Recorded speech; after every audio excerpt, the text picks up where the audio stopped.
Welcome to the Star Wars Canon Cantina, a show where we try to answer the question, who is Luke Skywalker, before the release of Star Wars Episode 9. My name is Jesse Aiken, and I am here with my co-host, Mike.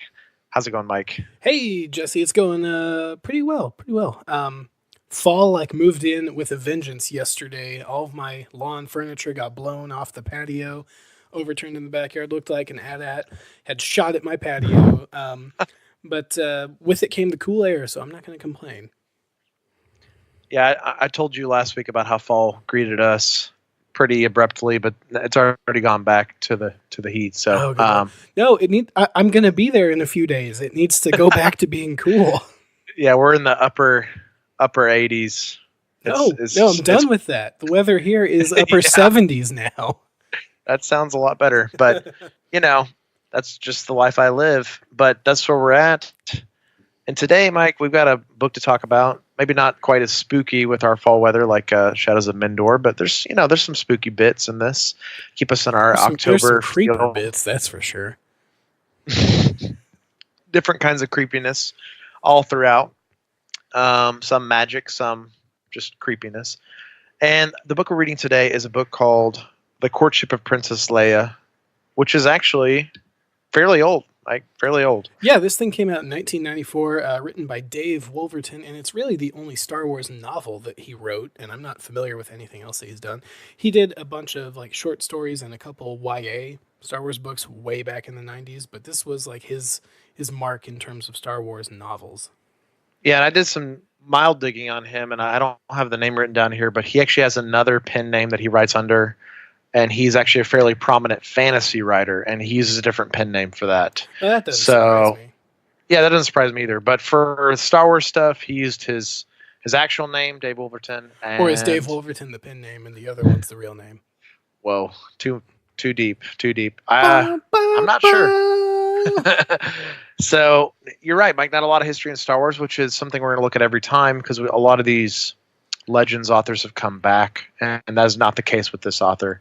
Maybe they didn't want him back, or maybe he didn't want to come back. But could be. This is an interesting book, Mike, because this lays a lot of groundwork for a lot of stuff in the Star Wars universe, even though it's one standalone novel.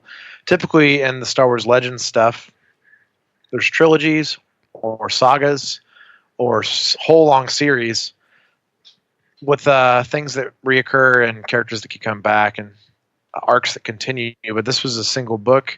What's interesting is they kind of pulled for this book after the success of Thrawn, and they're like, let's go write a book that's before the Thrawn era. It's only briefly. And they took one of the more major events that fans had been expecting. Han and Leia finally actually getting together and getting married, and put it into one book as opposed to stretching it out over, a 3-book arc. Yeah. Right. So they had to fill that gap because in the Thrawn series, they're clearly married and they have children on the way. So this was their way of laying that groundwork. And also there's some interesting Luke bits in this. And we get introduced to some new alliances with the New Republic and factions within that. Yeah, some great new galaxy building. I wanted to say world building, but it's bigger than that. It's galaxy building. Happens Definitely. In this book. But we are a Luke Skywalker centric podcast. So just as a reminder for people that are listening, the questions that we ask for every Legends or old expanded universe story arc that we look at.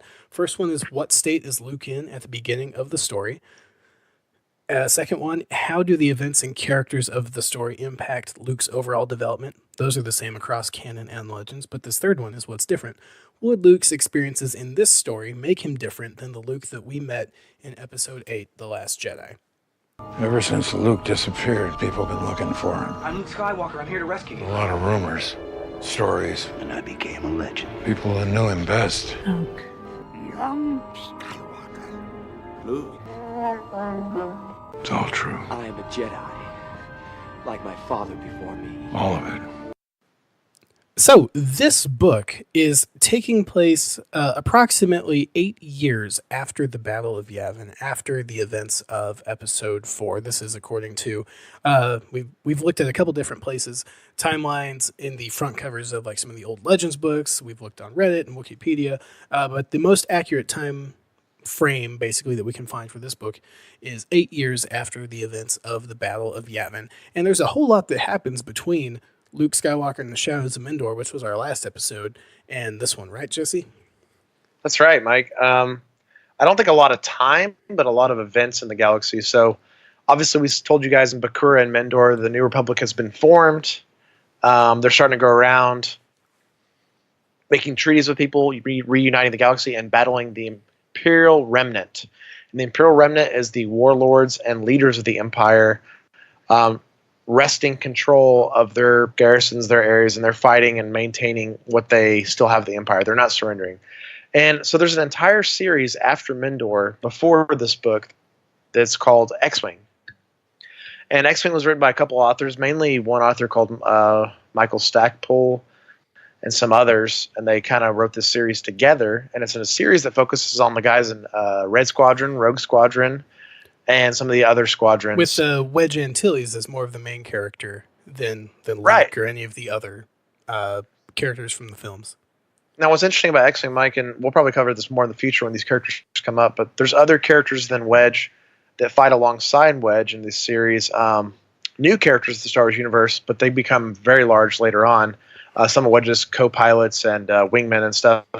But what happens to the entire X-Wing series is the New Republic is sending their military out on strategic missions to fight the Imperial Remnant, and that involves Rogue Squadron a lot. And there's this villain called Warlord Zinj. That's how I say it. Z-S-N-I-J. Yeah. That's how I say it. Yeah. I've heard it pronounced different ways, and he kind of wrests control of the Empire during this period. He has a super Star Destroyer that's been outfitted with extra weapons, and it's called Iron Fist. And he kind of maintains control of a large part of the galaxy. And the New Republic does not know how to deal with him because they still don't have the money or resources. Was it called the Danny Rand before the fall of Palpatine? Oh, Jesse cringed hard at that one. Cringe. Hard cringe over the Skype. Maybe. And X-Wing, they fight a lot of these warlords, which is really interesting. And this is all important, Mike, because this is all happening up to this book. And then, of course, Thrawn, who's going to be important with this Imperial Remnant storyline, which we'll get to soon with you guys. So Luke is a sometimes tangential character in the X-Wing books. We've made a decision as a show not to cover them in detail because he's not a primary focus of them. They're still great books. We're not like saying you should skip them. Really good. They're better than a lot of the books that we're going to talk about, actually. But since we're focusing on Luke, we went ahead and skipped ahead. We skipped like all the events of the first several chapters of the X-Wing books and went ahead to Courtship here. Right. And Courtship, of course, is a trio-focused books, and that's where we live in, Mike, the Luke, Han, and Leia books, and it is very much that. So we start the book off with a somewhat of a peace period, talking about Han's having an internal dialogue about the battles he's participated in the X-Wing series with against the Warlord and all this stuff. So the book starts off with Han and Leia, and it actually starts off with Leia meeting with a new alliance, as Mike was saying, the galaxy building earlier, and they are the Papes Consortium, or the Hapen people, and they're very important in the Legends storyline because they become an ally of the New Republic, and it starts with this book right now. So they come bearing all these gifts to the New Republic. Well, yeah, and just a little bit of background on the Hapes Consortium, because I had forgotten how big they were until I went back and sort of revisited this book. It's something like 38 to 40 worlds, and they have a giant fleet of ships called battle dragons, which sounds awesome. They look kind of stupid, but they sound awesome. They are awesome. They're more technologically advanced than an Imperial Star Destroyer class. But they look kind of stupid if you look up a Hapen battle dragon. I mean, these guys are kind of say this lightly, they're kind of Romulans from Star Trek. Ooh. I don't know. They pursue science, art, and culture. They have highly advanced weapons that they don't use very often, but when they use them, but they're Romulan-esque. And that's true. I was going to focus more on the fact that they're still, like a galactic monarchy, because there's, Prince Isolde, who we're going to meet in just a minute. But yeah, it's like a giant, ruling family that's got like a they call it the Hapes cluster even in galactic space. So it's if you think in terms of a galaxy, 38 planets is probably not huge if you're thinking real life, that's like big the for Milky Way galaxy. But for Star Wars, like 38 inhabited planets and a giant fleet of things called battle dragons that look dumb but fight well. It's important. Yeah, and this was new for Star Wars because Star Wars was always more fantasy based, it was more exciting, like, oh, there's the Wookiee planet, then there's there's Corellia, then there's all these completely different worlds that are not tied together so much. But you're right, Mike, these guys are very important. We're going to see them a lot over our literature over the next period of time, so it's important we go over them. And they come to present gifts to the New Republic to form an alliance.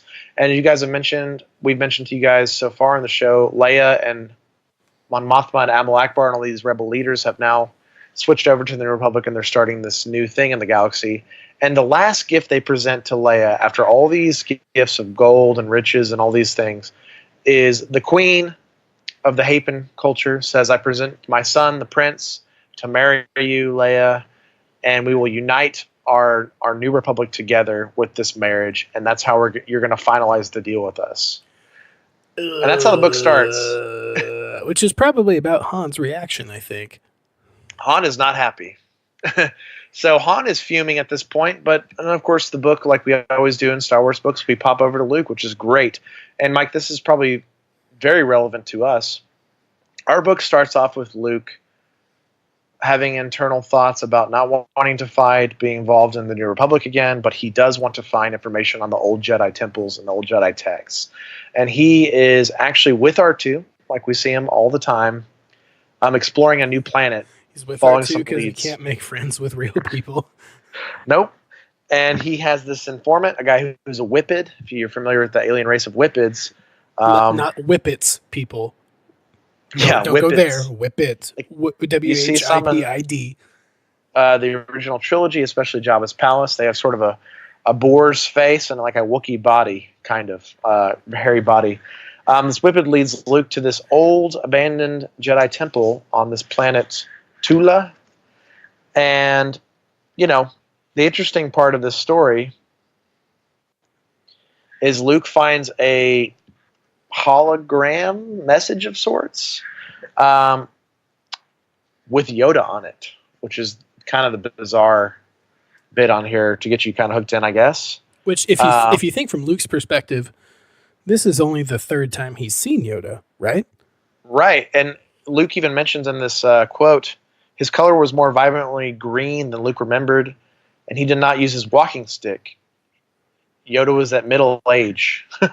Only 650 years old. Yeah, we got middle-aged Yoda.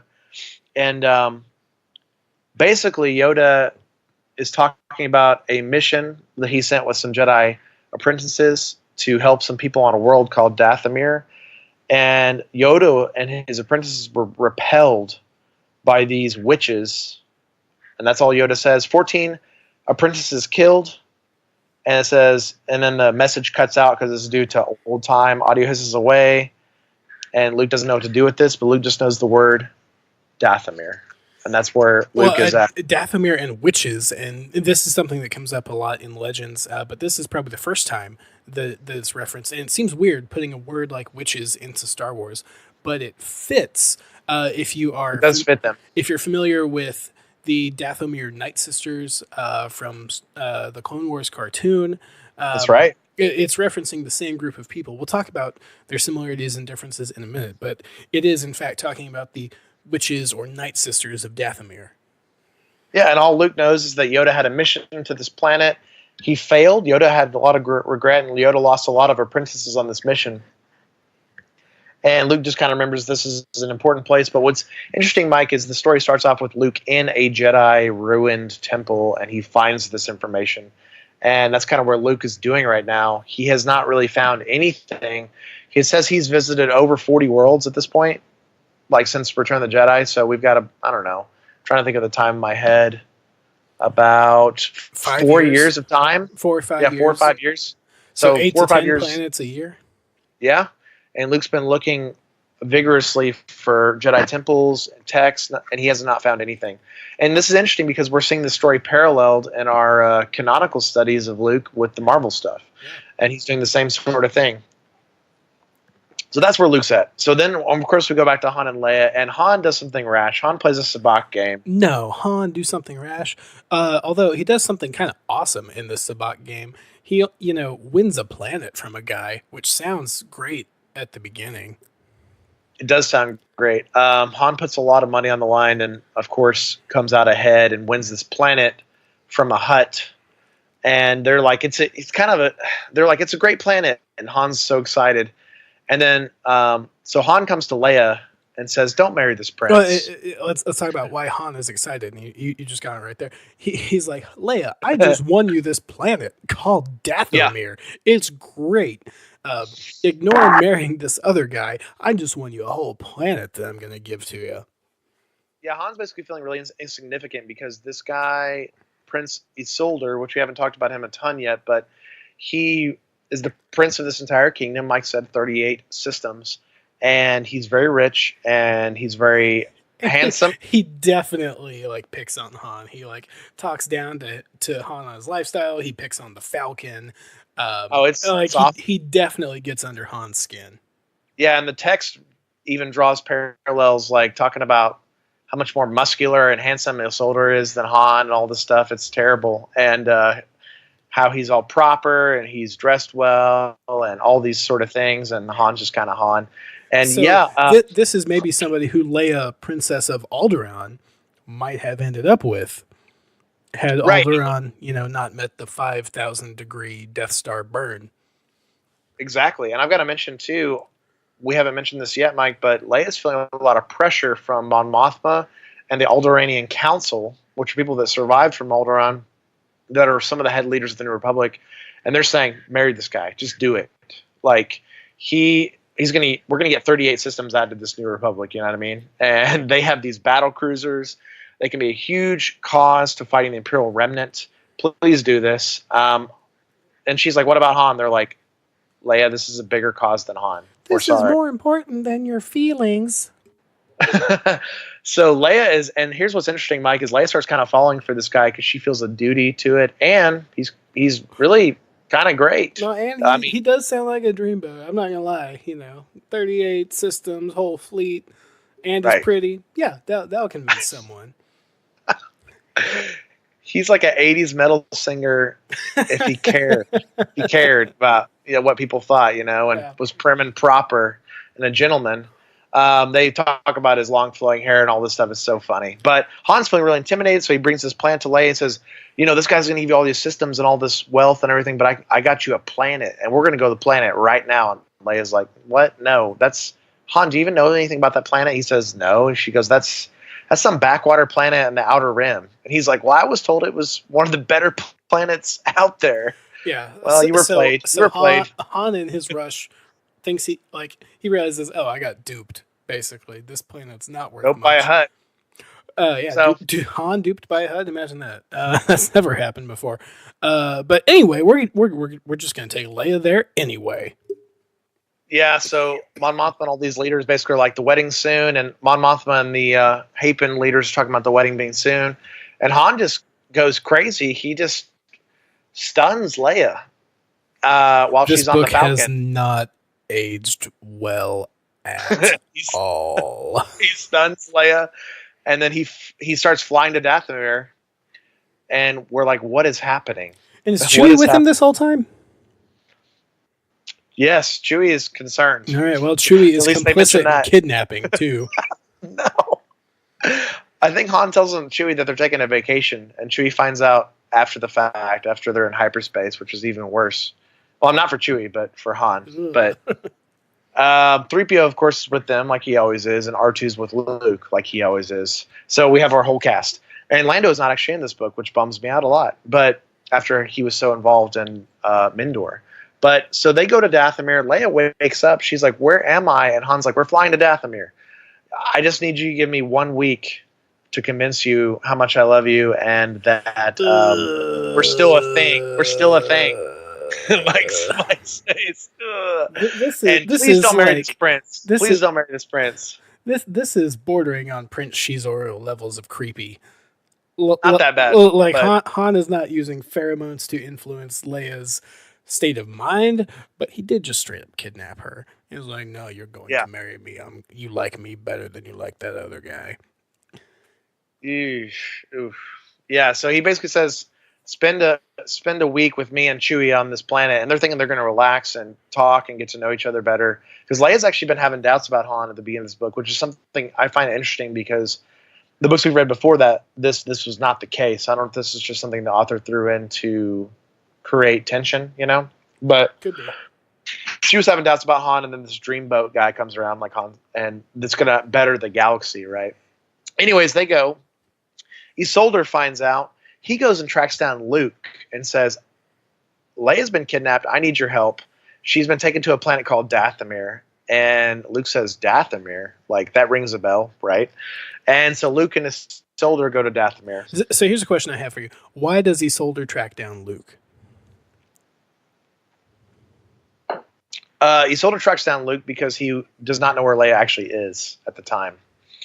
But he knows that Luke is her brother, or he's a fabled Jedi Master, or he knows they're related, and he knows that Luke would be concerned if Leia's been kidnapped. And of course, everyone like, it doesn't sound good from our end on Han's end, but imagine everyone else in the entire galaxy. They make it sound real bad, right? Like, Han's captured Leia, taken to this backwater planet that no one knows, is uncharted. So does Isolde tell Luke that Han is the one that has taken Leia? I think he does, Mike.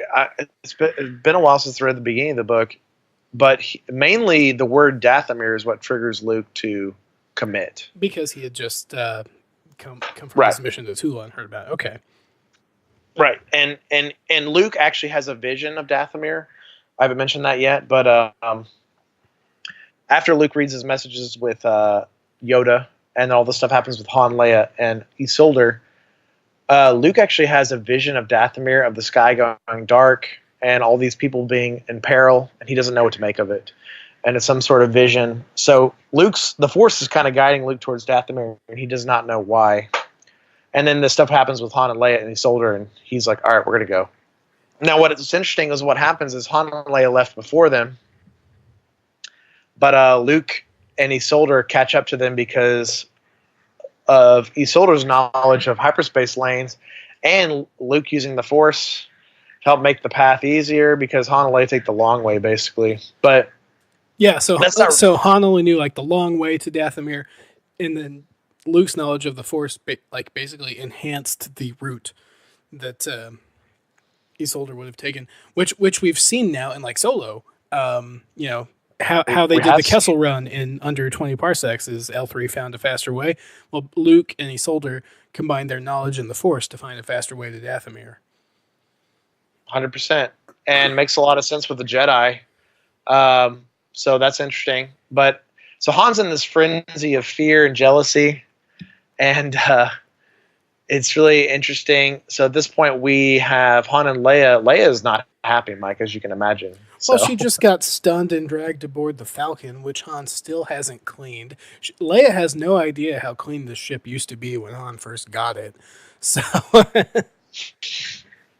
yeah, and clearly it's more dirty now. Mike has been through the Battle of Endor and everything. True, yeah, it's dirtier than we. It's somewhere between Return of the Jedi and Force Awakens dirty, and worse, yeah.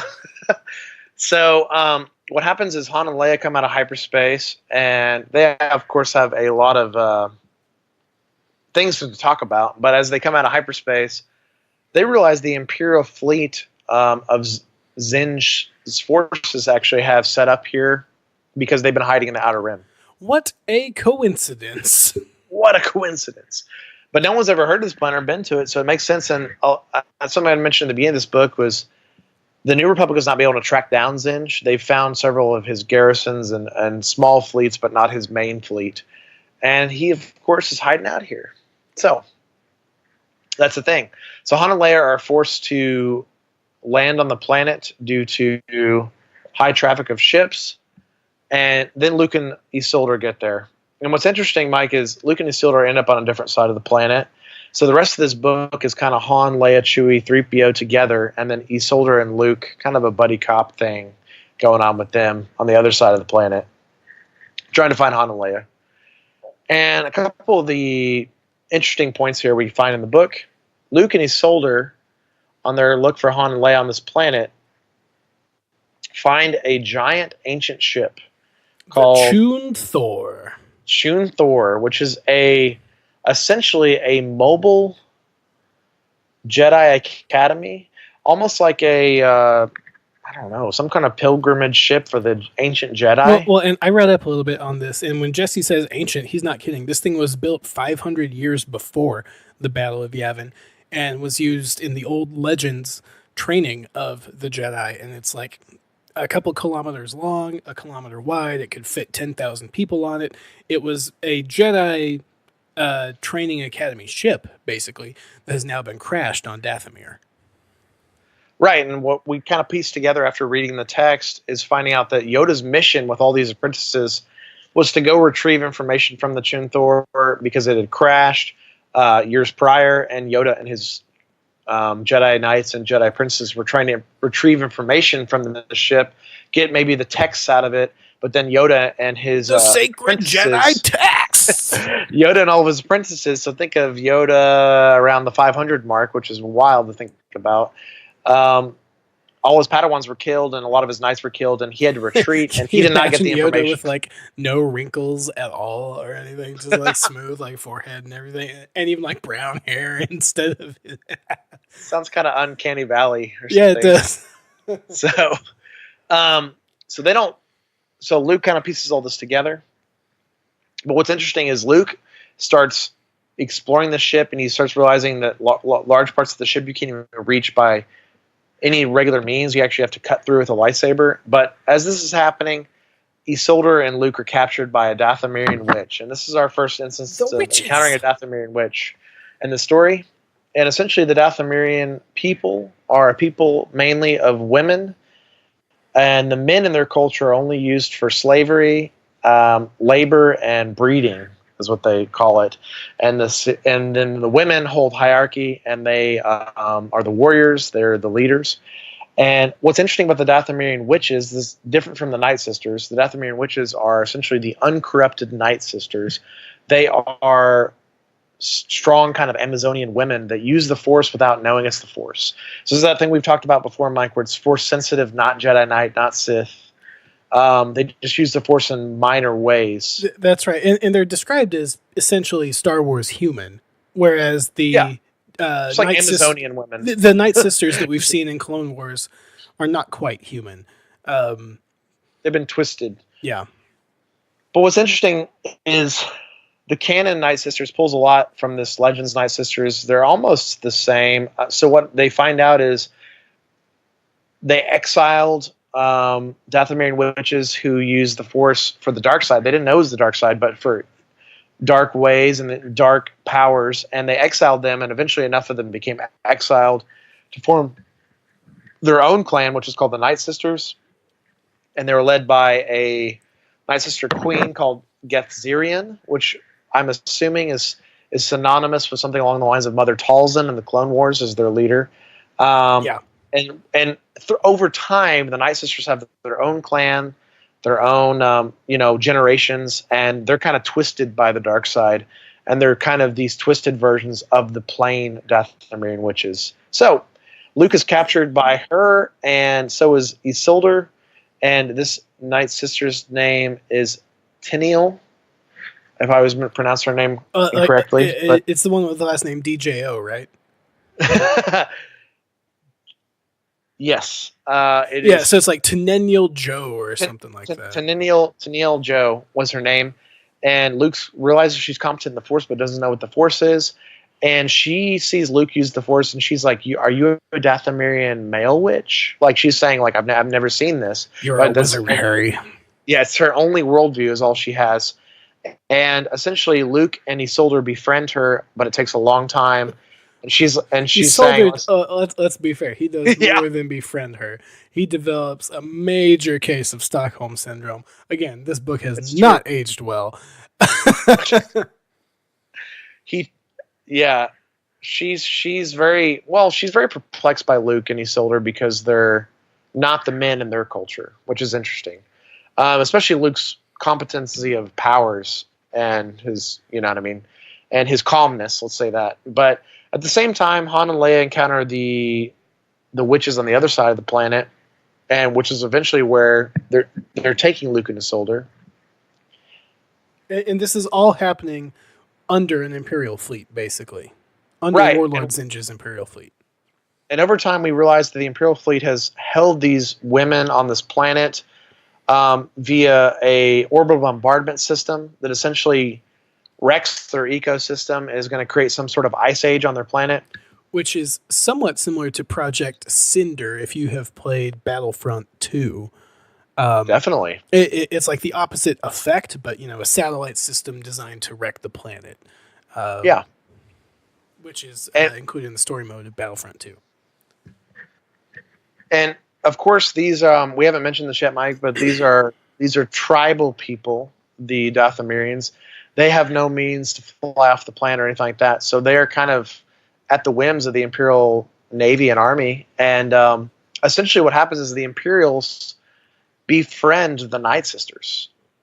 And because they say we got a mutual... Imperials making alliances with the, quote, bad guys? Imagine that.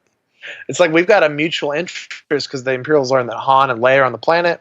So then the Imperials and the Night Sisters team up, essentially. And the Night Sisters think of them as dark side wielding Force sensitives. And so what happens is through the rest of the story, Han, Leia, and Luke befriend the witches, the regular women, and it is essentially the Imperials and the Night Sisters versus Han, Luke, and Leia, and droids and Chewie, and the witches. And of course, Tenniel Joe, who is an important character because she's our main. She's essentially the intermediary between the witches actually trusting our trio because they're saying no. She's like, I've spent time with this Luke guy. Trust them. They're good people. They don't use the dark side. They don't use dark magic, is what she says. So to sort of accelerate through the last quarter of the book, yes, it's a Star Wars Legends book. There's a big space battle. The Hapens show up with all their battle dragons, and they help the New Republic win. They basically take down Warlord Zinj, basically. Yeah, it's because Isolde finds a way to broadcast where he's at, and he calls in the fleet. That's great. And they take down the Imperial fleet and the satellites. Meanwhile, though, Luke's having a lot of internal conflict because he's having visions of this what now we know is this sort of catastrophic event on the planet by the Imperials, and the Imperials actually engage the event as kind of a last minute Hail Mary sort of thing. And so we think that Han, Luke, and Leia and all these witches are going to die on the planet from these extreme conditions that we've come to care about. And of course that's when the Hapen battle dragons come in and take out the fleet. Now what's interesting in this whole story, their use of the Force, which is completely different from what we've seen. Same with the Night Sisters. And the Night Sisters, Mike, are very competent in the dark side of the Force. Luke actually fights several of them in struggles. He defeats them, but he does struggle fighting several of them. And a lot of witches die. And the planet, of course, like we always leave in these stories, has some sort of effect on in the future. But our heroes survive. And we didn't mention this yet. I got to mention on the side, the Dathomirian witches, their horses happen to be Rancors, so that's a thing. Forgot about that. So the Rancor we see in Jabba's palace, the creature underneath Jabba's, is actually a juvenile. And the Rancors in this book are much larger, and the witches ride the Rancors. And what's interesting is the Night Sisters don't ride the Rancors. because the witches have a symbiotic relationship with the Rancors, very Avatar-esque, very Dances with Wolves-esque sort of thing. But then the Night Sisters, the Rancors would have nothing to do with them. They just want to kill them or are fearful of them because of they don't have that sort of relationship. The Rancors kind of need your respect, basically. But the Rancors are involved in these battles too, and that's kind of fun. I had forgotten about that. And there's a Rancor that knocks an AT-ST over, and that's exciting. So let's hop this back to our questions for a second. So how do the events and characters of this story impact Luke's development as a character? So Luke is not only encountering artifacts from the ancient days of the Jedi in the wreckage of the Chuntor, the Jedi Academy spaceship, basically, but he's doing more encounters with wild Force users. I mean that in terms of like wild magic, if you want to put it in like D&D terms or whatever. Right. The Night Sisters and the Dathomirian witches aren't formally trained Jedi, but they do have some attunement of the Force. That's a bigger deal now, like revisiting this as an adult than when I first read this back in the 90s. Yeah, no. And this is one of the parts that I like most about the Legends stuff is the use of the Force by non-Jedis and non-Siths, because it seems like in the films, Mike, what we're usually fed is kind of this clear-cut Jedi-Sith thing with some gray.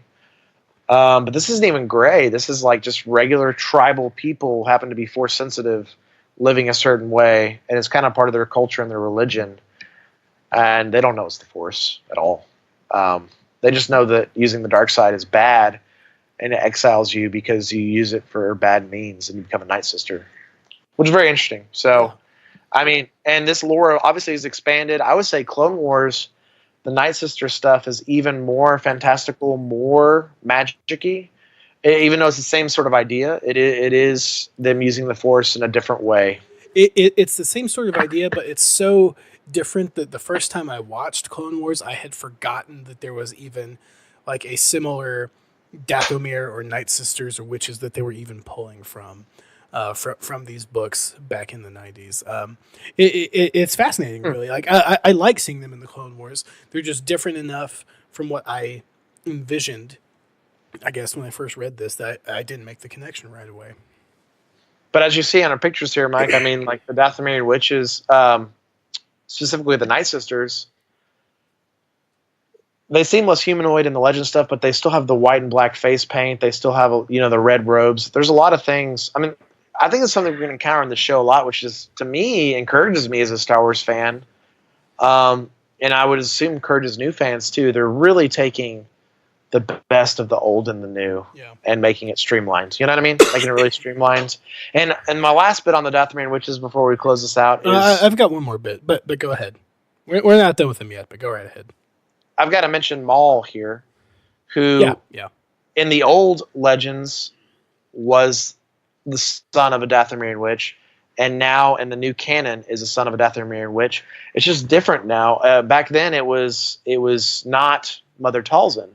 It was actually Gethserian, and now it's Mother Talzin, and Maul is a product of this dark magic world.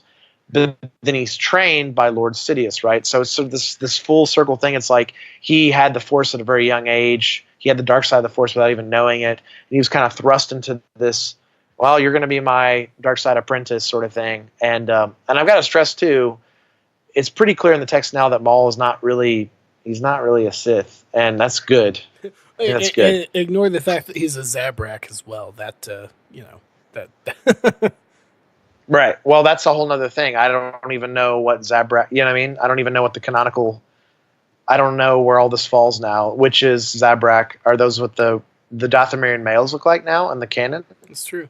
Well, and the part I was going to mention is we are eventually introduced to a new character by way of Isolde. So, like I said, Prince Isolde has Super Stockholm Syndrome. He basically hooks up with Tenennial Joe. He doesn't basically hook up with her. She becomes the queen of the Hapes Consortium down the road. And their daughter, Tenel Ka, ends up in the future Jedi Academy as one of his earlier students. Right, a fan favorite character too. Yeah, and we said at the beginning that setting up the Hapens as like an important part of the galaxy, we weren't lying. She becomes one of the more important students and central characters of a book series. What was that series called? Young Jedi Knights? Young Jedi Knights, that's right. And then she's obviously one of Luke's Jedi Academy students, and she's obviously in the later Star Wars series, a very prominent character in all of these Star Wars series. But that's a really good point, Mike. We didn't mention that, how Leia and Han get out of this situation. Well, Han wins Han Leia and back. Leia always get out of the situation. Han But we wins her know back. that. But really, what it really is Isolde falls in love with Tenennial Joe, who we actually find out by the end is actually is kind of the princess of Dathomir, and she kind of was hiding that she had foregone that life, and she comes back and leads her people in this battle, and Isolde's like, you know what, mom of the Hapen people, I found a princess, and just not Leia, just a different one. Yeah, and the Hapens are not happy about this at first, but then Isolde, of course, says, no, we're going to unite the Dathomirian people and the Hapen people. And this is a whole new thing. And yeah, there's a lot to come from this in the future. But of course, Han and Leia, at the end of this story, it ends with Luke being late, which is strange for Luke. Doesn't seem consistent with me, to their wedding. And he runs to their wedding and he gets there within like a minute to spare. It's kind of a best man kind of thing. The closest we have to that in Star Wars, the Han and Leia's wedding. So our last question, will Luke's experiences in this story make him different than Luke we met in The Last Jedi? Maybe. Like Luke we've met in The Last Jedi has obviously seen multiple sides of the Force. And we know through some other canon, like book sources, that he's encountered natives who have their own version of experiencing the Force, like the Night Sisters. So it might add a level of nuance and like depth of knowledge to the Luke we met in The Last Jedi, but I think this is sort of like a take it or leave it. It wouldn't affect Luke overall that much if this was canon or not. You agree? Yeah, I just think it's interesting and good that he encounters people that are using the Force in a non-Jedi Sith way.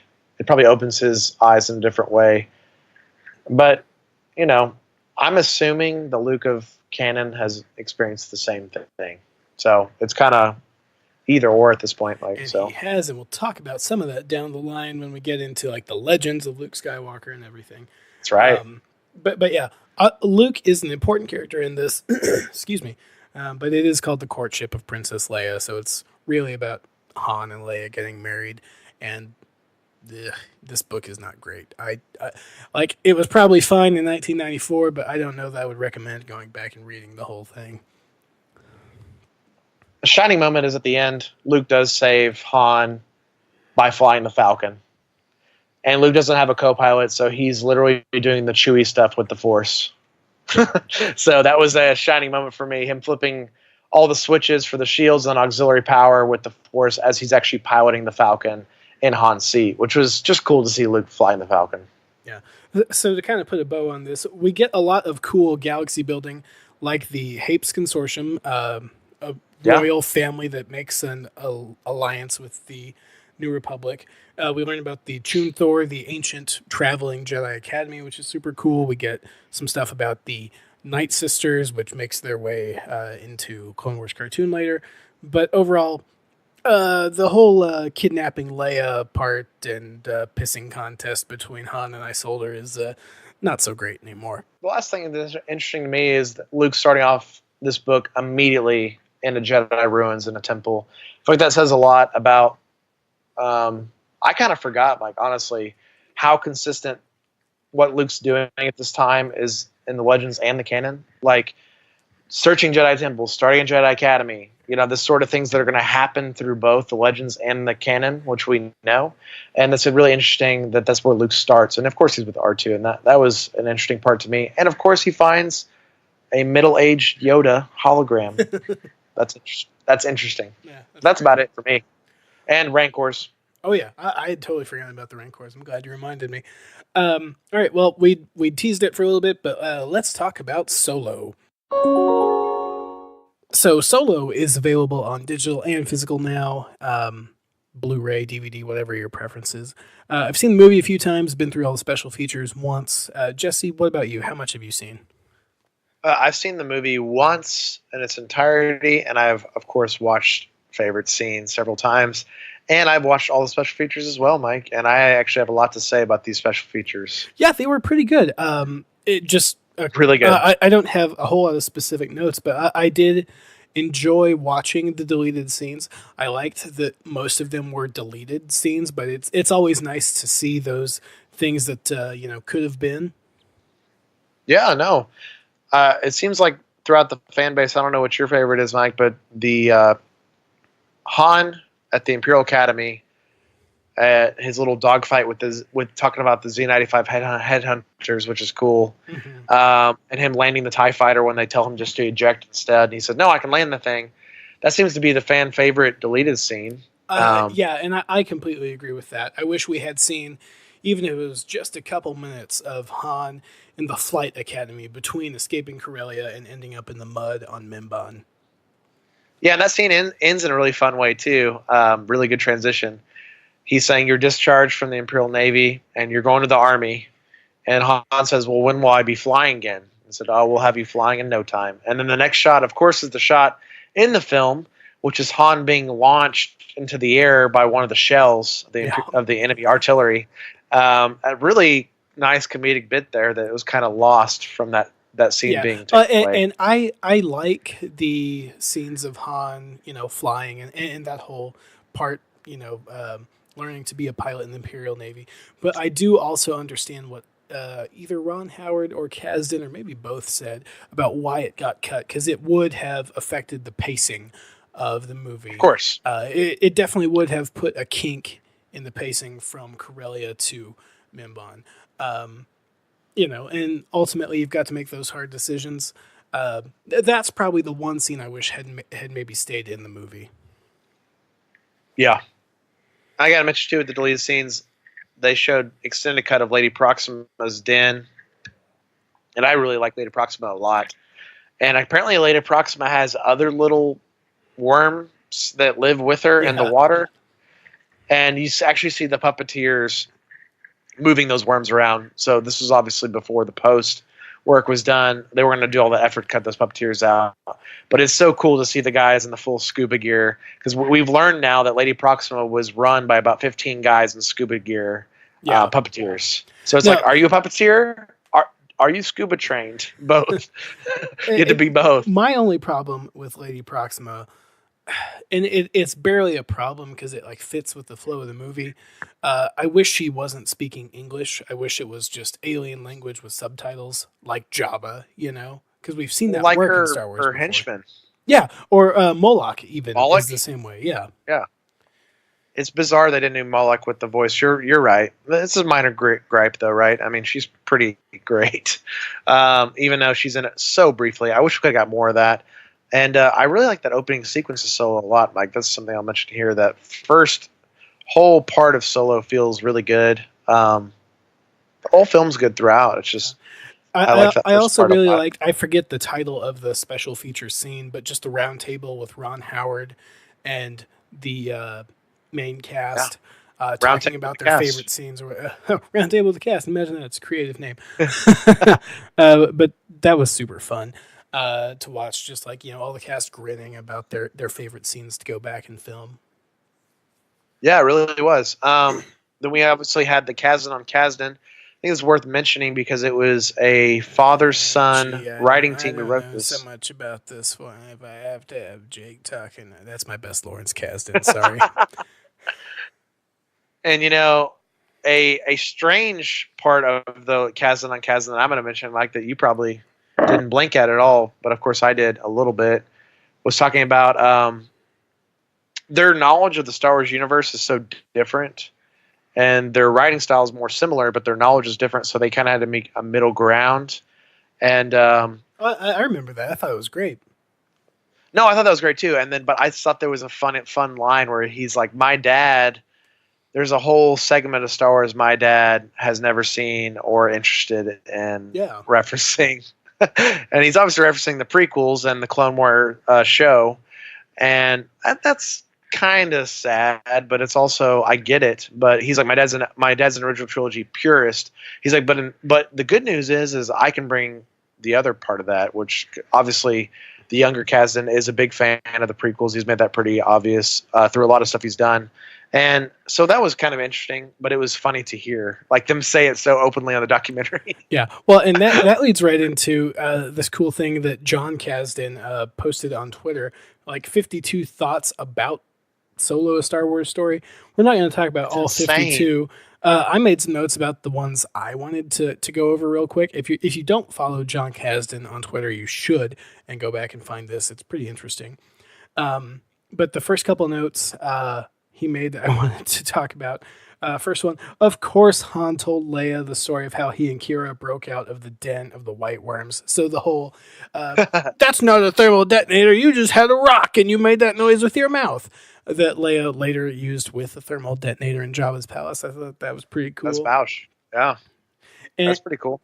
And I did like in his number 5 comment here, in the early drafts of the script, there's no speeder chase. That was something that C and P, which he's meaning Chris and Phil Lord and Miller, the original directors, added to the script. And I thought that the speeder chase at the beginning of the movie was pretty good. Oh, no, I agree. I can't think of a better way to start a Han Solo film than Han Solo hot wiring a car, a speeder, and lifting off of people and driving it really fast and well. What a great start to a Han Solo story, really. Yeah. So. And then one of the larger gripes that we'll talk about in a couple other parts here with the movie is how some of the cast was wasted / underused or maybe misused. And his 17th point, Tandy Newton may have actually been too good and too interesting as Val. And there's other stuff that goes with it. Like there's another paragraph I'm just not going to read to you. You can go find it. But I definitely do agree. Some of the early crew like Rio and especially Val, she deserved more than the screen time she got. What do you think? Oh, I loved all of them, and they, especially Val and Rio was amazing. And when I learned, Mike, on the special features about Rio, how he was mainly practical with like the CG effects over his face, like they did Unkar Plot, that blew me away. I was that he was a small young gymnast that was playing him basically, which was mind blowing to me. And Val was just, of course, Tandy Newton is just, she's brilliant in everything she does in every way. Tandy Newton, she definitely deserved more, and she was great as Val. And John Kasdan, to his credit, was admitting as much that they should have used her in a better way. And did you see the part of the documentary where it talked about killing Val and Rio at that moment in the film within the first act? Was all intentional. Was all intentional to make us feel like no one was safe, because they knew we'd have that safe factor when we watch this movie. Like, well, Lando, Han, and Chewie are going to be all right, but they wanted to make every other character feel like they could die any moment. And I definitely think that makes sense, but I feel like it was shocking, Mike. The first time you see the movie, it was shocking. Maybe they could have had a longer introductory scene, or Val could have gone out a different way than I'm going to blow myself up so these Viper droids don't get you kind of thing. Anyway, I thought Val was great. A note I wrote down, Mike, was I really liked his number 13 point, which is C&P had the idea that she would be the Beast, a punishment for disobedient soldiers, and I suppose droids, ? On Mimban. Well, we did see a droid carcass down there. Yeah, they said they also had the brilliant idea to have Han, at a crucial moment, speak Shriwook. And of course, John Kasdan knows what Shriwook is. His dad has no idea or cares. But is that what the Wookiees speak? He cares a lot because he's read all the Legends and prequel and Clone Wars stuff. And it's so funny. He mentioned that. He says the mud pit is also one of the best scenes, I think, in the movie, is what he says. I would agree. Yeah, the deleted scenes made it drag on too long. Yeah. But what made it into the movie, I was okay with. I was intrigued by his 19th point. Kira casually references an Ithorian antiques dealer named Doc Ondar. Remember that name? You'll see it again someday. I don't know what that means. Do you? What the heck? No. Maybe he's coming up in Resistance or feature shows or something. I also like point number 37. Would the movie have made more money if it had just been 2 hours of Lando dictating his memoirs into his hall recorder? Probably. Perhaps. You live and learn. You live and learn. Basically, Lando pontificating and doing what Mike and I do here every week. Lando was definitely just doing a Star Wars podcast. That's what he was doing. Yeah, about him and L3's adventures. There we were, me and L3. Oh man, so good. But yeah, you guys have to check this out. We'll put this in the show notes. There's so much to talk about on this, Mike. I don't get hung up on this. I don't want to get hung up, but I do want to talk about a couple others. His 39th point, which is great that he wrote out so many points for this movie. I wish there was a special feature where you see Beckett toss aside the Tantal armor and Gondar Tusk mask, so he knows what he's talking about, that he uses as a disguise on Kessel, then just settle into a time lapse of the shot of that gear lying in the closet until 15 years later Lando picks it up. God. I can see that in my head, and it's great. You so see good. young Billy D. Williams back on his ship, opening the closet, oh god, here we go again. I think that's awesome. Man, no, there's some really good stuff. He talks about Paul Bettany's performance, and a lot of things is just all good. So. Another point I want to make a special mention of was his 46th point. And I'm sorry if it feels like we're just reading this to you, because we totally are. But I think this is great stuff, and you should totally check out his full list. Erin Kellyman was a discovery of Nina Gold and Chris and Phil, and she was the actress who played Enfys Nest. And Enfys Nest was awesome in the cut of the movie that we got. But the next point is, in many drafts, Enfys's number 2 was Bosk, whose name dropped early on. And I wanted to bring this up specifically for Jesse, because I know how much he loves the big Trandoshan. Yeah. No, I remember reading this, and they were saying that it was he fought hard for this, but I think his dad and other people fought it for the sake of not name dropping too much. Yeah. Who's Bosk? It's like, man, you wrote Empire, man. Do you know who Bosk is? He's like, no, I wrote Lizard Man in the script. But I think they were thinking that's too much of another fan nod, and I understand why they took it out. But he really fought for it, which is so cool. And, man, to see Bosk with those guys, with Two Tubes and all those other guys would have been so awesome. But, Well, and John Kasdan does say that Bosk would have abandoned her, being the true soldier of fortune that he is. So it would have been Bosk character development. But he's like, I'm not about this rebellion business. I'm not about this helping people. Yeah, I can also understand why that got left out, because you have to develop then the expensive, articulated Bosk costume or whatever. And I want it though. I'm not disagreeing with you, but it takes away from who Enfys Nest is. In the terms of what we see in the movie. And I'm fairly confident, Mike, in 5 to 10 years we will get Bosk, IG-8, or Boba Fett in something. Oh, I'm very confident in 1 to 3 years we'll get them on that streaming service in some way. Yeah, definitely. So that's the good parts of Solo. But we do try to be fair here on the Canon Cantina. There are some things to criticize about Solo, a Star Wars story. Let's say maybe these I disagree with Mike on. Okay, well, in my opinion, the worst scene in any Star Wars movie, and keep in mind, I like Solo better than Rogue One. The worst scene in any Star Wars movie is you don't have people? Well, how about I just give you the last name Solo on Corellia? Yeah, it's not great. I don't know. I go back and forth on it. You know what I mean? It's I just feel like it's entirely unnecessary. If Han had just made up the last name Solo himself and said Han Solo, that would have been better than the Imperial recruitment guy giving him that last name. Fair enough. I'm surprised that that's not eliciting more of a response. You didn't care that much about it? No. No. Okay, I thought that was just blatantly like, oh my god, I rolled my eyes, I almost threw up in the theater, and I love this movie. But I was like, oh, that is so terrible.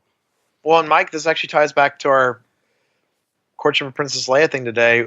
They actually track Han's name, his lineage of Solo in that book. We didn't cover it because it's not important, but strange. It's not Luke important. No, but like Han basically had a family. His name was Solo. They changed their name to hide from debt and crime, and then Han actually changed it back to Solo later on in his life because he was like, I want my original family name. But his name was Solo in Legends. But now I know it was a family name not given to him by an Imperial recruiter. Right. Oh, that part is really, really bad. That is among like Dexter Jetster level prequel bad. All right. In my opinion, anyway. I thought you would have stronger feelings on that. What about you? I don't like the writing choice, but I feel like the two actors in the scene pull it off, and I don't know. It's, you know what I mean? It's not like... I'm totally talking about the writing. I'm not like ripping on Alden or the guy playing the Imperial recruiter at all. Just writing wise, I hated it. We talked a little bit about just the misuse of Beckett's crew early on. Just maybe we could have seen more of them. Choice they made. Yeah. And like, I understand their justifications for it, but Rio was so cool, man. I know. You'll never have a better sleep than curled up in a Wookiee's lap. That's like what his introduction I'm definitely going to a Minoc roast on Ardinia. So good. Yeah, that's, I agree, but it did create a sense of urgency, but I was really bummed out because I thought they were going on the heist with us. You know what I mean? The future heist in the film. And we would lose them on that mission instead of the train, which I really did love the train sequence. I thought it was awesome. Oh, gosh. So good. Yeah. Star Wars Western to the max. Yeah. Star Wars obviously had tons of Western elements, but for them to fully embrace the full-on Western thing was great. And then the last criticism I really have of the movie. I have a bad feeling about this. Is I'm torn on it because I feel like introducing Maul in that late hologram, it definitely makes sense for the hardcore fans like you and me. But for casual fans, it definitely convolutes the storyline. Like, wait, didn't that guy die? Why is he here? Kind of deal. True, but you like the bit with Kira, right? Like, to replace Maul with just a basic, stronger gangster than Dryden. Would you like it more, the same, less? I don't know that it's necessary if it's not Maul. Like, it makes sense to the hardcore fan. Again, Maul does... He doesn't need to use the Force to call his lightsaber to himself and ignite it. That's dumb. But... I think the scene is necessary. I don't think Maul's necessary. I think the scene is 100% necessary because it shows us what Kira's been doing the whole time. She's a survivor. She's in this life for good, and Han had to learn that the hard way. Well, and Beckett even tells her that. He goes, wait, did Kira kill him? And he goes, yeah. You just never learn, kid. Well, and what I meant is if you have Maul in it, the whole lightsaber bit was unnecessary. Of course. That was the general audience thing. That was not the fan thing. That was like, hey, there's a red lightsaber. Yeah, like it fits with the overall storyline that we know through like Clone Wars and building up the Shadow Syndicate and whatever, and then I guess it becomes Crimson Dawn at one point. I'm intrigued by it. It just creates dangerous territory in case a sequel ever gets made, because Han can never see Darth Maul in person. Because that kind why do you think that? Because I like this. Because that breaks the whole like continuity of him not believing in the Force or Jedi or anything like that. But what if Maul never uses the Force around Han? I mean, there's things that can happen. He used it in a phone call. Of course he's going to use it if he ever sees Han in person. He used it to scare Kira, man. But it didn't scare Kira. She looked intimidated, and you could see the lightsaber reflecting in her eyes, which was 90% of the reason they did that for that shot. Well, and we talked about it either last episode or the one before. Like, in our dream, like Solo sequel, Han maybe gets pitted up against Kira. He's working for Jabba against Crimson Dawn, and he doesn't have to interact with Maul that way. But Han can never directly interact with Maul. Maul has to somehow end up on Tatooine, which we see Years in later. Rebels. Yeah. Or he has to end up on Malachor, then Tatooine, I guess. Yeah, he's got years. It's like listening to us talk about it. It has made the story convoluted, which fans are okay with. But like my parents were like, "What?" Did they know who that was? I mean, they recognized Maul, but they were like, "Why is he here? Isn't he dead?" Yeah. Well, I don't know. That's kind of what makes these Star Wars stories, right? And not the trilogy movies. I'm not saying it's good or bad. I'm just saying that would be inappropriate in a trilogy movie. And again, like I liked it, I understood it, but I definitely understand where the confusion comes from the wider audience. Yeah, I agree. But I can't deny how much I nerded out because it happened. The second I heard the first word from Sam's voice, I knew. They didn't have to. I mean, because they don't show him for a couple seconds, even his legs. So poor Rey getting dubbed over again. It's like, Rey, we don't want that deep British accent. we want the sultry, scary voice. So, you have any other criticisms of Solo? The only criticism I've heard that I think is valid, but I think it was okay, was some other creators have talked about this. People like Hello Greedo and people like that have talked about how the movie was a great movie, but it felt like, honestly, a checklist of Han's things that we know. It's like, oh, where do you get the blaster? Well, Beckett just throws in the blaster in the holster, and all these sort of things. Where does he get the Falcon? Where does the Falcon change? How does he meet Chewie? I don't think these are bad things, for the record. But it did feel like a checklist in some ways. I can definitely get behind that, and I feel like the second movie, had it made more money, would definitely be set up to be more interesting. Right. The only checklist maybe in the second movie would have been, of course, his relationship with Jabba and maybe his eventual rivalry. Yeah, rivalry with Boba Fett and the bounty hunters, and that would have been it probably, and that would have been great.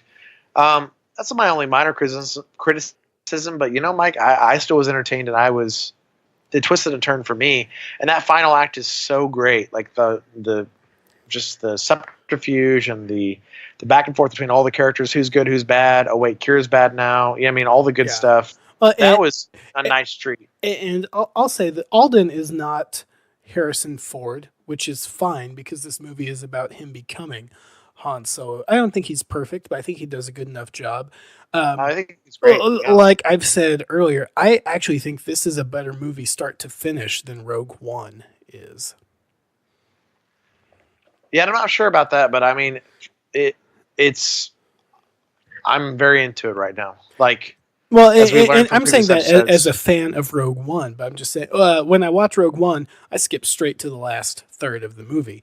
I feel like the beginning is very bad and the middle is mediocre.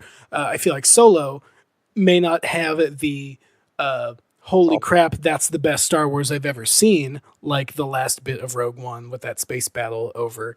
That is the last bit of Star Wars I've ever seen. But I feel like overall it's a better movie, start to finish, than Rogue One. But again, that's something that's open to debate. I like both of them. I'm not trying to put one down over the other. Yeah, they're both pretty different, which is great. I like that. And I don't know. Please make a sequel.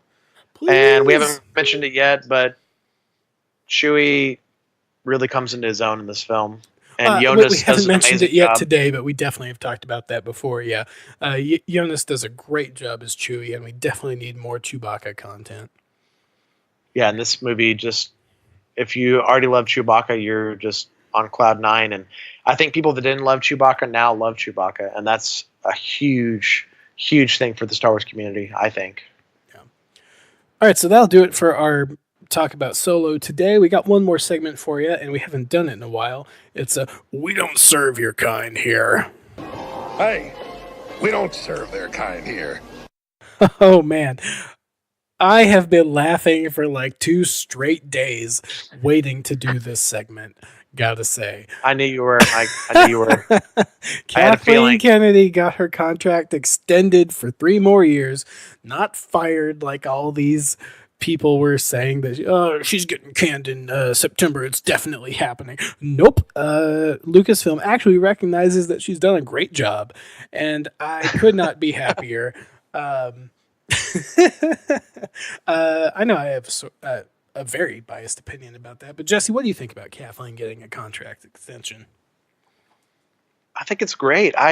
Mike, I always default to George for me, and George put her in charge with a lot of reason, and she's worked with him and Steven and all these brilliant directors her entire life, and they obviously all trust her. And who am I to say? You know what I mean? Like she was at the meeting when George was signing the papers with Disney, and he was like, "Put her in charge." Yeah, he's like, she is the new me, basically. She's the new George Lucas. I mean, really, in a lot of ways. And when we went to that celebration, that first celebration, she was great.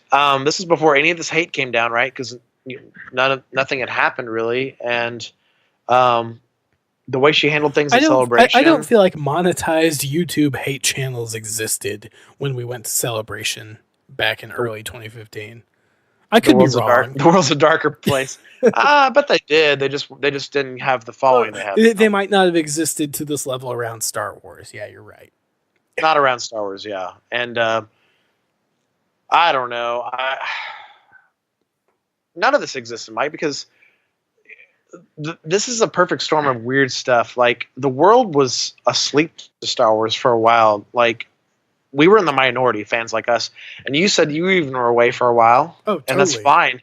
So it's like, this is all a weird combination of a lot of things. Like, even if say The Last Jedi and Star Wars Episode 9 were better films, had better marketing, everything than The Force Awakens. Holy crap! If they were better films, like Last Jedi is still top 10 all time in box office. Still made over $1 billion. But it's like, it doesn't matter. The hype around The Force Awakens, you know what I mean? And the sleeping giant that was like the world with Star Wars. You know, people had forgotten. That's what I'm saying. Nothing could have matched that. You can't expect that with every Star Wars release, especially with something like Solo.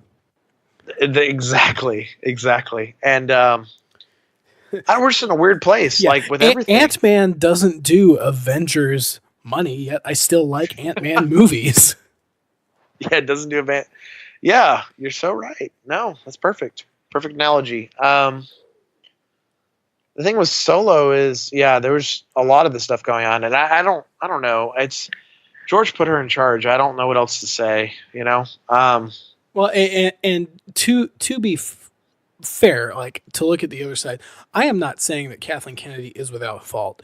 I wish she would have done a better job handling directors, like not needing to bring Tony Gilroy in to fix Rogue One or to fire Lord and Miller, because I really actually do love them as directors with the Lego Movie, and Last Man on Earth is one of my favorite shows, or needing to dump Colin Trevorrow for Episode 9. She could have probably handled those better, but the receipts, I agree, speak for themselves. And even before Star Wars, the receipts speak for themselves. She's kind of, earned the benefit of the doubt in those areas, right? Well, yeah, and I'll be a devil's advocate here, Mike. It's like, even if she didn't do all that, and even if, let's say, The Last Jedi pleased everyone, let's say it was like The Force Awakens, which didn't please everyone, but it was more like that, she's still, like, essentially the new George. Like, what happened with George in the 90s and 2000s? You know what I mean? Like, Star Wars has changed since the internet existed. It has forever changed.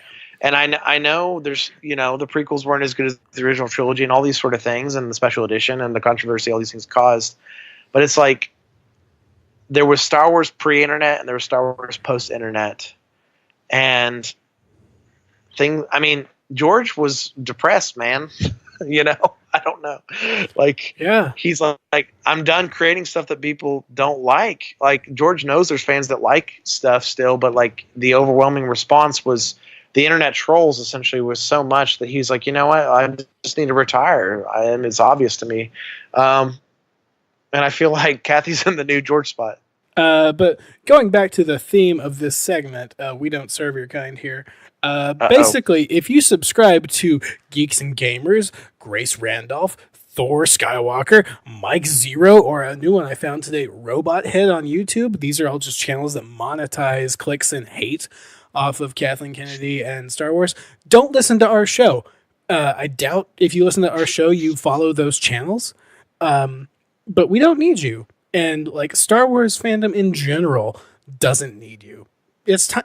Like if you feel like Star Wars now has moved beyond you and it's too much for the SJWs, or you they're not making movies for you anymore, it's probably because they aren't making movies for you anymore. It's time to go away.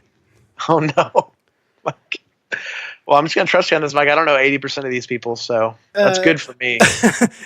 This is something that I've had the unfortunate opportunity to investigate, being, you know, a recent stay-at-home dad. I can investigate these things a little more, and every single one of those creators I mentioned, they're just kind of garbage people that monetize hate, and there's like the same 25,000 clickers too on YouTube. Yeah, exactly.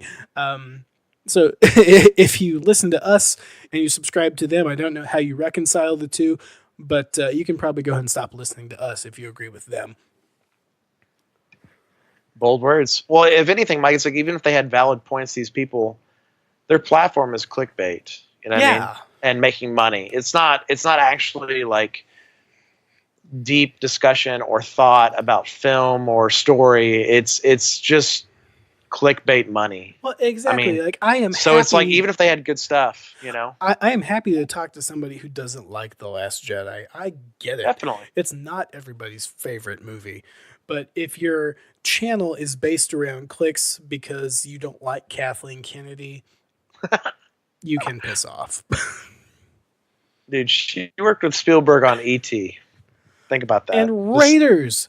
And Raiders. Gremlins. Like, there's some quality cult stuff. You know what I mean? Like all these people that claim that new Star Wars is destroying their childhood was made by Kathleen Kennedy. Every Spielberg film from the 70s, 80s, and 90s, she had some sort of hand in. It's too much. It's too much. Yeah, even when she was a intern, all the stuff, she was there.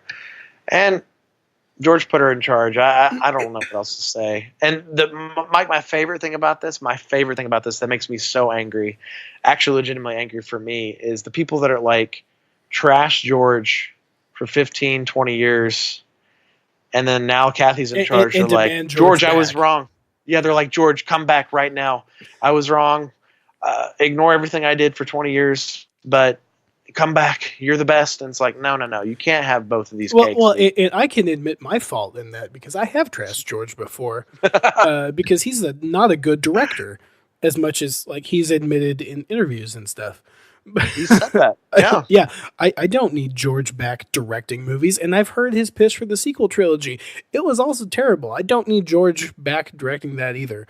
George just said, I'm not a great writer, but I am a storyteller. I'm a visual storyteller, and I'm not a great actor director, but I'm a good film director, and I'm a great editor, which is true. Well, that's true. Which I agree with, but like I appreciate what you've done, George, but we don't need you for this new era of Star Wars. You've done a great job handing it off to Kathleen Kennedy. Yeah, and I love that George pops in every once in a while and puts his input in. That's a good thing. That's really another thing in the solo special features. He's in. He was a little bit Ron there. Just visiting set, but talking to Ron, who's one of his proteges and everything, which was cool. Yeah, and the line where they filmed their first day in the cape room, Lando's cape room, and Ron had Han put Lando's cape off Kira back on the hanger, and George was like, Han would just throw that on the ground. Yep. And Ron was like, you're right. And they did that. They redid all the takes with Han throwing it on the ground. And there you go. There's some George influence right there for the haters. But, this is getting out of control, Mike. My goal here is everyone needs to be united right now, not divided. And if these channels are doing any sort of dividing, you can have criticisms of film and storytelling. But if you're dividing the actual fan base of Star Wars, which is built on so many positive things. You know what I mean? Star Wars is such a multicultural, multi-inspirational, like, just universe. Like it's you know what I mean? And to tear that down. Yeah, I'll give one more example of that. Like Screen Junkies is a big YouTube channel. Right. I like a lot of the stuff they do. I know that. They just gave Solo the honest trailers treatment, which John Kasdan even said on Twitter.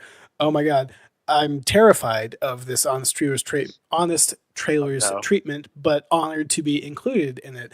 And I feel like that's about right. It's okay to dislike something or parody it, but to have a channel based around hate around a few single people, we don't and Twitter need pages and all that stuff. Just get shut down. You know, I feel like I can bring a positive view because I'm, as you guys know, if you listen this far in the show, Mike and I have very different opinions on Star Wars, and that's okay. And I'm a fan of most Star Wars. So Jesse likes everything except for Heir to the Jedi. We found my kryptonite.